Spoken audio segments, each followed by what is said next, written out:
Yes, please. Jasmine Crockett recently. Jasmine Crockett.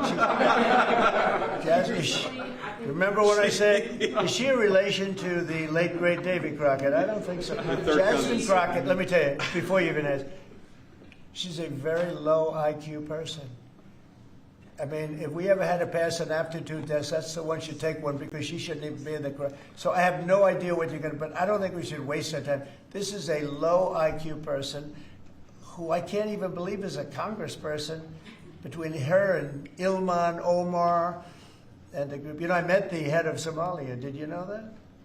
And I suggested that maybe he'd like to take her back, and he didn't want her. He said, "I don't want her."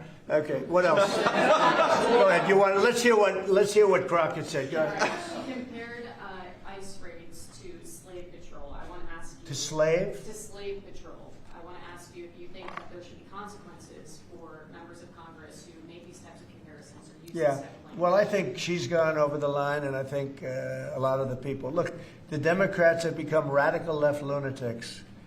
They have policies that nobody's going to buy. And, you know, I see what's going on in New York. We're going to have perhaps a communist mayor because it's split up. You know, if the people would get together and have one candidate, they'd have, I think, a pretty good chance. But it looks like maybe they're not going to do that.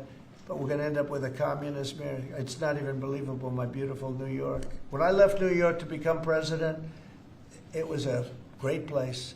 But it was the beginning of bad things because we had de Blasio had just started as mayor, and I said, this guy's a real nut job. Went to Harvard to teach management. Can you believe it? He went to Harvard to teach city management along with the mayor of Chicago, who went to Harvard to teach. The two of them are teaching how to manage a city